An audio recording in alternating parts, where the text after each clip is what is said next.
Hey, I'm John Tabler. Welcome back. Today we're going to make sourdough bread. We're going to make two different loaves of sourdough bread. One's going to be from the worst flour ever, and one's going to be from the best flour ever. And so what makes one the best and one the worst? Well, we're going to see who wins from the two of them, but what really makes one the worst is because it's really not food. I picked the worst one. Now this happens to be Pillsbury. I'm not only picking on Pillsbury, there's a whole bunch of ones that are exactly just as bad as this one. But when we look at this flour is white. And I mean, like, what is white? When you grind wheat, it's not white. What do? They use chemicals in it. Azidocarbonamide. If you can barely pronounce it, don't eat it. What they do is they take this is a ground wheat that I just ground, and it's simply ground wheat. And it has all the goodness and vitamins and everything in there. But in this, they process it, and process actually sounds like a good word. What it really means, they put chemicals in it, and it strips the flour of all its color. Pour a little bit in this bowl. It strips it of all the color, and it's just this white powder that they get white by putting chemicals, azidocarbonamide, which is can't even be used in Europe, and it's known to cause cancer and other things. They've already stripped it of the bran and the germ, and there's just very little food substance, basically nothing left in it, or nothing nutritious, and also it has those chemicals in there, and they're required then to put so-called vitamins back into it, and that's why it says enriched on it. They're not doing it out of their goodness, the goodness of their heart, re-enriching the flour. That costs a lot of money. They get those nutrients from the petroleum industry. It's terrible. Don't eat it. Okay, you want to eat bread for your nourishment. But what I'm going to do, the reason why I'm going to make a loaf from it is because people get used to how the loaf, when it has no substance to it, when the flour has no substance to it, how it rises and how it looks. And I want to show you the comparison of making very quick process of making this. I want to see how the two different loaves will look. And so we're going to do both of them. And I don't measure, but just for the purposes of this little competition, I'm going to kind of do so. We'll see how it turns out. So there we go. What's that going to be like about? I don't even know how to measure. I never even measure, but there's 4 cups of junk white flour in there. Junk white flour. Do not eat that flour. I'm going to clean it out of this bowl. We don't want any junk white flour in our pristine, I guess the napkin doesn't go in the sink, in our pristine, healthy ground wheat flour, which I used in the wheat grinder just now, on wheat from a bag of wheat that I got from Central Milling. You know, I can leave it there's barely any residue in there, but I'm a purist. I want to get it exact. So we're pouring this 4 cups, first time I've ever measured in my life. Now what we're going to do, I poured the water into a bowl since I only have one measuring cup because it's basically just kind of like a souvenir. Don't want to use that. So now that we have that, I think actually what I'm going to do to make these a little bigger, just put a couple more cups, doing that over the wrong one, putting a couple more cups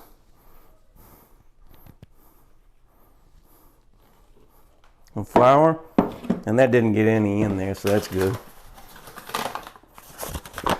Put a couple more white bread, white flour, junky flour, unhealthy flour, terrible don't eat flour. Then we're going to put a little bit of water in this one. A little bit of water in this one. You can always add more, don't put too much. Now here's my handy starter that I took out of the refrigerator. Didn't add to it today, don't need to. It works. We're going to take 1, 2, 3 heaping tablespoons. 1. Now this is like a battery jump start. This is electric. this starter, and it's going to start this dough ball that I'm going to stir up right now, and it's going to start it into basically turning to a type of a starter itself. I'm going to clean these off, and it's going to make that rise overnight. Once it rises, we're going to bake it. It's going to be done, and then we're going to look at it. I'm just showing you how quickly you can make bread. Some people have asked me too, they're like, no salt? Well, what's salt for? Really, they'll tell you it's for a lot of things, and it does a lot of things in the bread. I've made a lot of bread. It doesn't do much of anything other than you can taste it. And you know, all my food, I salt the taste after it's done. So I do the same thing with bread. I put the salt on it if I put olive oil on it or butter or whatever, I just salt the taste afterwards. Now, I've actually seen an experiment when they put salt in the dough, and it kept it from rising as much. And so it took a lot, though. It took a lot of salt to do that, but I don't have any reason to put it in there. It's conditioning, not conditioning of the dough, conditioning of the mind. You've been, people get used to doing things a certain way over a long period of time, and they're told to do something, but they, very rarely ask why. Why do I have to do this? And then test it off and see if they really have to do it. And the answer to that is a resounding no, you don't. You don't have to fold the dough. You don't have to baby the dough. You don't have to do anything to it. You just have to make a dough ball. And in some of my videos, I put that starter in after the dough ball's done. Don't do that either. You put it in just like I just did. It's in there. It's going to make that. Look at that. That piece on the floor. That. Pick that up next week. No, you don't want to do that. So that is a perfect ball of dough, and it has the starter in there, and it's junky white flour. So we'll see what that's like. Now these are great. These towels. Really, you can find these on Amazon or online. They're for flour proofing towels. And you put one in a bowl and put a little flour on there. Actually, I'm going to keep that separate because that's going to be the wheat. The whole wheat. Take another one. I'm trying my best to get these mixed. I don't want that white bread, the white flour. That white flour is not good for you. I just read an article just a little bit ago that the American Health Association says that refined flours are not good for you. And refined, we just get so used to that word, but refined, that doesn't mean only filtered. That means like they work it over. They mess it up and strip it and sell the nutrients off to other industries, and then it's left with nothing. They're not allowed to sell it as food by law. And so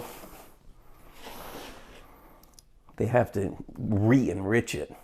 And that is in the Code of Federal Regulations, that they have to re-enrich it because they're not allowed to sell it as food. So it's better to just eat what God enriched from the start, which is what I am making into a dough ball right now.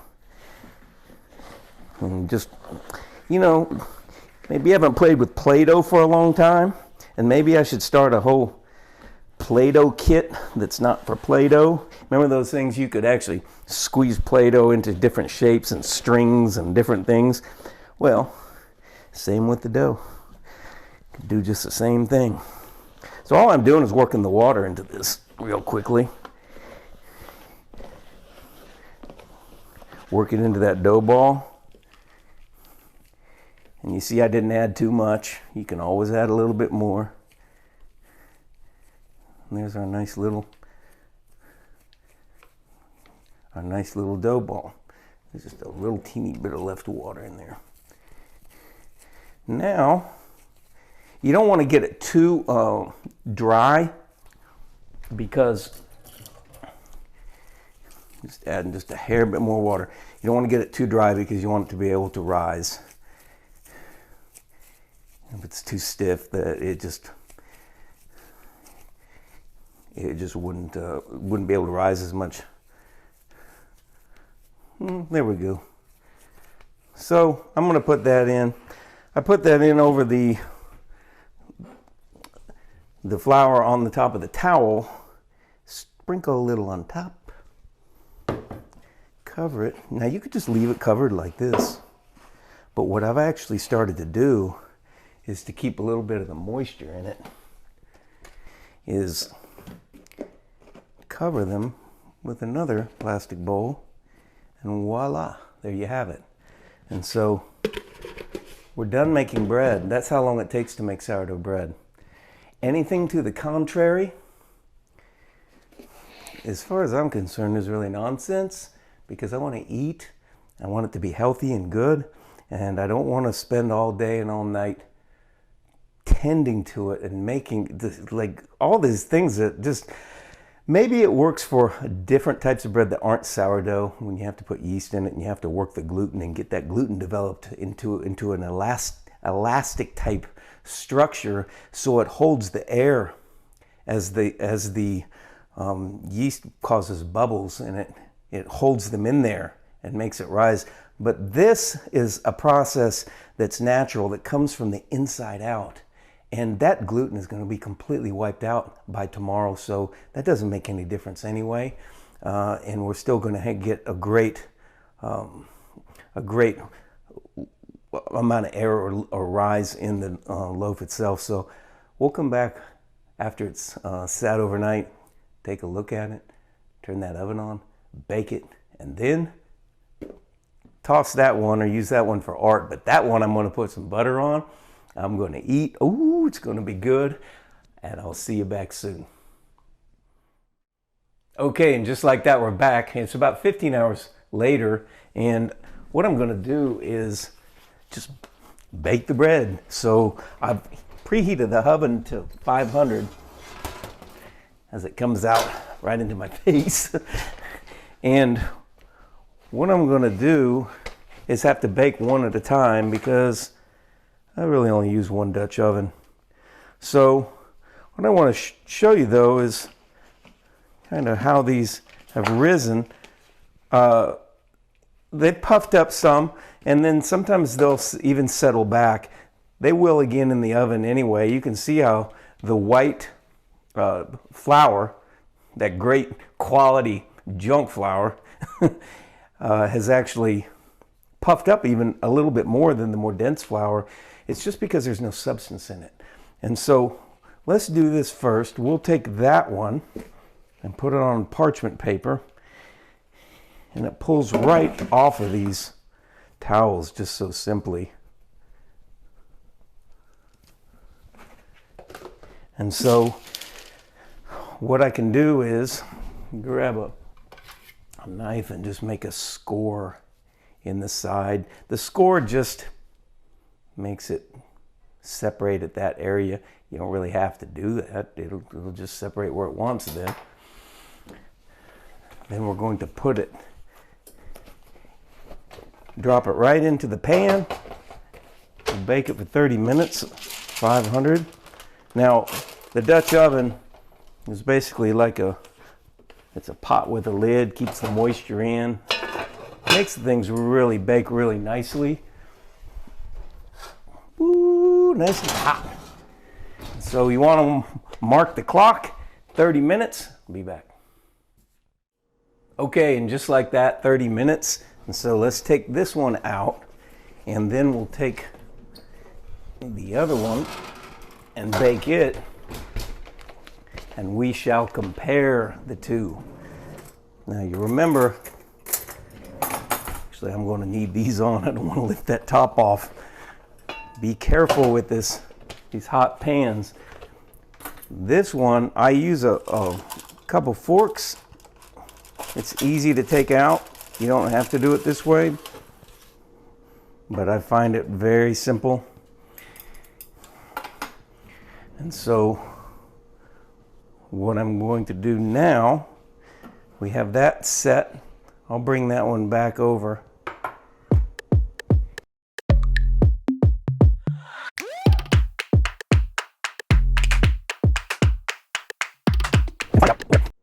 Okay, that's 30 minutes, so let's take this one out.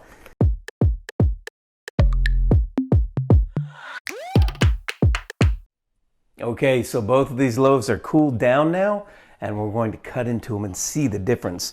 And you can see that the sizes are a little bit different, even though I use the same amount of flour. This is a much more dense flour because it has the bran and the germ in it. This loaf actually, well, it feels a little lighter.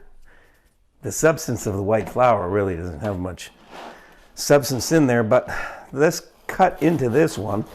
And this is what everyone's going to be used to, this type of bread. So there you go. And there we have our white sourdough bread. And now let's cut into this one. Ooh, yeah. And you can see that they both come out really nice. I really probably should just cut right down the middle of this one. I'm not really gonna eat a whole lot of it. Just kind of inspect them. So there you have it. And really, when you look at these, the wheat bread is actually, the whole wheat bread is actually looks really nice. There's not a massive difference between the two. Usually in the white flour, it will rise more. I've done them a few times where the rise is much more airy because there was not much of anything in the flour to keep it from happening. So sometimes if you add a little more water, a little less water, it's more free to rise. Or if you bake it a little earlier, when the rise is right at the apex, then you'll have a little bit more. But overall, they're both really nice. And you see how fast I made that. You can make it in such a short time. You don't have to go to all the trouble. And when you take some butter and you put on that, or you have a little bit of olive oil, pour a little olive oil on a plate or in a bowl, take a little bit of salt, salt it, then take a piece of your bread. Now when you taste bread that's whole wheat bread, you're never going to have tasted anything like that. And I'll probably go out of the way here and give a little try to the non-food bread, just to compare them. But the richness of that bread is incredible. All the nutrition that God intended for you to have in your body is in that bread, and all the nutrition that could ever be taken out of the wheat is not in this bread. But this bread is very light and spongy. Now, in this type of bread, you have all the nutrition by having the bran and the germ in there.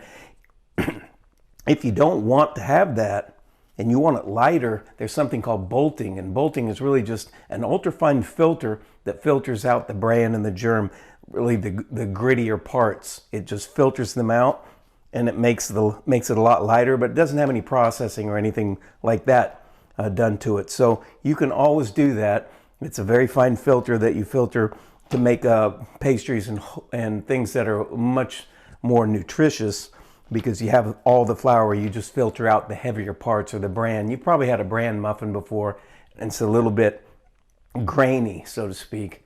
And those are the heavier parts of the grain that are still in there. But when you take that away, it's much lighter. Of course, that's what this is like, but this also has the nutrition taken out. I'm just going to compare.